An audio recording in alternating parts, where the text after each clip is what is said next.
परमेश्वर पिता को हम धन्यवाद देते हैं और उसकी प्रशंसा और बड़ाई करते हैं कि प्रभु ने हम समस्त सेवकों को एक बार फिर सेवकाई वरदान में कौन कौन सी चीज़ों पर सावधानी बरतनी चाहिए जिससे कि हम अपनी सेवकाई को लगातार स्थिर बना सकें या वह सेवा जिसे प्रभु स्वीकार करते हैं। और बीते दिनों में हम एक पुराने नियम के एक घटना को चिंतन में ला रहे थे और उसमें से कई प्रकाश की बातें सामने आई, जिसे हमने पहला राजा की किताब और उसके 13वें अध्याय में जब सुलेमान के पुत्र रहूबिआम ने प्रजा की जो आवश्यकता थी कि सुलेमान राजा ने हमारे ऊपर जो बोझ रखा था उसे तू हल्का कर, ये डिमांड थी इजराइलियों की, समस्त 12 गोत्रों की। तब सुलेमान राजा ने अपनी बुद्धि इस्तेमाल करने के लिए कई लोगों से सलाह मांगी और उसमें 2 ग्रुप के लोग थे। एक तो था वह बुजुर्गों का अनुभवी लोग जिनसे सुलेमान ने कहा कि प्रजा की ये प्रश्न है, डिमांड है, उसमें मैं क्या करूं। तब उन्होंने कहा तू दास बनकर प्रजा के साथ व्यवहार करे और जो प्रजा चाह रही है वह यदि तू करे तो तेरा राज्य 12 गोत्रों पर बना रहेगा। तब उसने जवानों से भी सलाह मांगी और जवानों ने कहा देख, तू प्रजा से ये कहना कि मेरे पिता ने तो तुम्हारे गर्दन पर जुआ रखा था, मैं लोहा रखूंगा, और मेरे पिता ने तुम्हें कोड़े लगवाए थे, मैं मिच्छू से कटवाऊंगा। यह बात सुनकर के इजराइल के 10 गोत्र उससे अलग हो गए।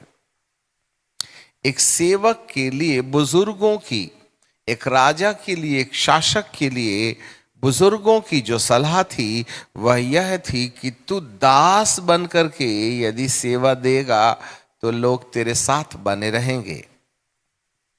एक याजक की सफलता इस बात में है कि वह कितना नम्र और दीन होकर के प्रजा पर अधिकार जताने के बजाय प्रजा के साथ सेवक का व्यवहार करे। इसलिए आज हर देश में जितने भी मंत्री लोग होते हैं उन मंत्रियों का नाम मिनिस्टर कहते हैं, इंग्लिश में मिनिस्टर। तो अपने को मिनिस्टर बोले तो लाल बत्ती वाला जिसके पीछे 4-5 बंदूकधारी होते हैं, करोड़पति होता है, वो जो बोले वो हो जाता है, ऐसा हम सोचते हैं। मिनिस्टर का मतलब ही होता है सेवक। वे सफेद पैजामा कुर्ता में रहते हैं, मिनिस्टर, टोपी भी लगा लेते हैं, मिनिस्टर, पर धरती की सबसे महंगी गाड़ी में घूमते हैं, मिनिस्टर, सबसे ज्यादा भोग विलास करते हैं, मिनिस्टर। और सेवकाई करने वालों को भी मिनिस्टर कहते हैं। हाँ, ये प्रभु का दास है, मिनिस्टर, मिनिस्ट्री, सेवा, मिनिस्टर, सेवक इंग्लिश में, प्रभु का दास। अब आप बताइए, हम प्रभु का दास अपने आप के सामने लगाते हैं तो सच में दास है कि डिक्टेटर हैं? दास कहा जरूर जा सकता है परंतु हम चलाते अपने मन की हैं। We are not the minister but we are the dictator. ये करो, वो करो। ये तो फरीसियों और सद्दुकियों को कहा था प्रभु ने कि तुम बहुत से लोगों को बड़ी बड़ी चट्टान ढकेलने का आदेश देते हो परंतु खुद कंकर नहीं ढकेलते। इसलिए सेवक वो होता है जो पहले जो करवा रहा है करके लोगों को दिखाए। इससे पहले कि हम कहें कि ये मट्टी फेंको, हमें पहला फेंक करके दिखाना पड़ेगा कि हमको मट्टी फेंकते आता है, हमको पत्थर ढकेलते आता है, हमको झाड़ू लगाते आता है, हमको नम्र बनते आता है, हमको सेवा देते बनता है। तब आप दूसरों को सेवकाई की बात करें तो नहीं जी, हमारे गुरु खुद ही झाड़ू लगाते हैं इसलिए हमको झाड़ू लगाना पड़ेगा। अब यहां पर हमारे सामने ड्रामा नहीं होना चाहिए। बहुत से मंत्री लोग हैं झाड़ू लगाते हैं, एक पेड़ लगाएंगे और पूरा मीडिया उनकी फोटो लेता है और दुनिया भर में फलाने ने पेड़ लगाया, और यहां करोड़ों पेड़ हम लगा रहे हैं, उसका कोई वीडियो नहीं है। दिखावे में और वास्तविकता में अंतर होता है। ये झाड़ू लगाने का ड्रामा कर रहे हैं, कभी झाड़ते नहीं है और झड़े झड़ाई में मारते हैं। बिल्कुल साफ सुथरी सड़क में है ना झाड़ू मारते हैं। तो कहने का मतलब कई बार इन मिनिस्टरों से भी हम कोई कम नहीं हैं। हम भी कई बार ऐसी दिखावे की बातें करते हैं जिसको कलीसिया देखती है। तो बुजुर्गों की या उन बूढ़े बाढ़े लोगों की सलाह रहूबियाम के, सुलेमान के सुपुत्र रहूबियाम के लिए ये थी कि तुम दास बनकर के यदि सेवा तो प्रजा के साथ व्यवहार करे तो वो तेरा राज्य बना रहेगा। परंतु उसने अपनी व्यवहारशीलता को बदल दिया और सेवक बनने के बजाय डिक्टेटर बन गया। मेरे पिता ने तो तुम्हें कोड़े लगवाए थे, परंतु मैं बिच्छू से कटवाऊंगा। यह एक मानसिक हालात है, याद रखिएगा। और इस मानसिक हालात में ही प्रमाणित होता है कि एक सेवक के कौन से गुण होने चाहिए जिसके आधार पर सेवा सफलता की चरम सीमा में होती है।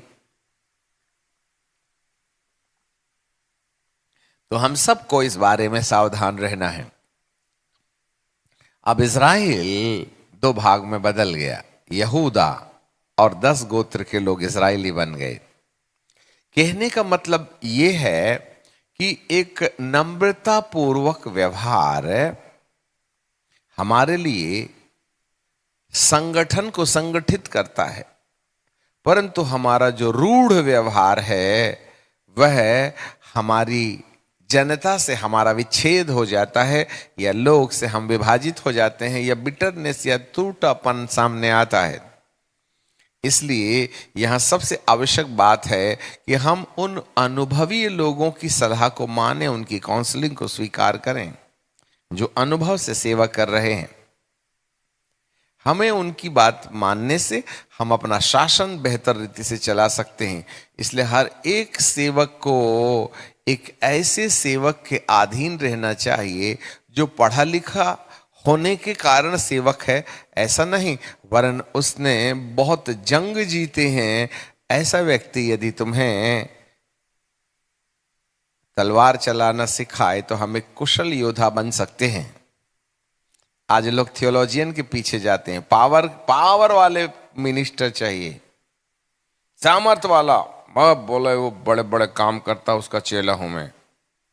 हम बड़े बड़े जिनकी ख्याति है ऐसे प्रचारकों की जिनकी नाक के नीचे मूछें नहीं निकली हैं, जिन्होंने एक भी बार डंडा नहीं खाए हैं, ऐसे लोगों को अपना गुरु बनाना अच्छा समझते हैं। बोले बहुत पॉपुलर है, उसके पास पैसा वगैरह भी जाता है, वो पावर है साहब, उसकी मीटिंग में 50,000 लोग आते हैं, वो मेरा गुरु हो सकता है।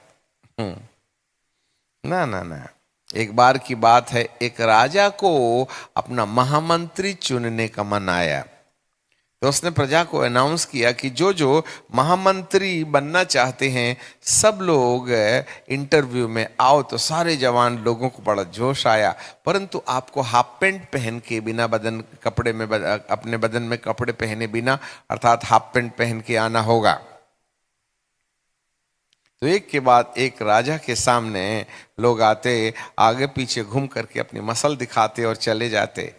किसी की मसल छोटी थी, किसी की मसल बड़ी थी, कोई छोटा था, कोई नाटा था, कोई मोटा था, कोई ऊंचा था।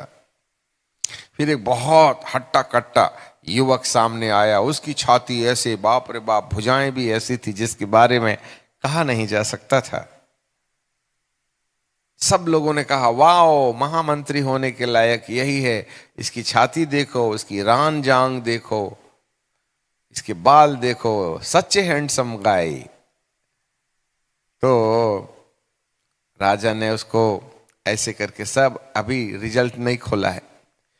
फिर बहुत लोगों के इंटरव्यू के बाद एक और लंबा चौड़ा दुबला पतला पुरुष आया, जिसके होंठ कटे थे, जिसके गाल कटे थे, जिसकी छाती में, हाथ में चारों तरफ कट कट कट कट के निशान, और बड़ा भद्दा दिखता था वो। उसकी नसें उभरी थी, कलर भी इतना ज्यादा साफ नहीं था, है ना, बाल भी सिर में कम थे। तब राजा ने कहा ठहर जाओ, इधर आओ, सामने आओ, ये मेरा महामंत्री हो सकता है।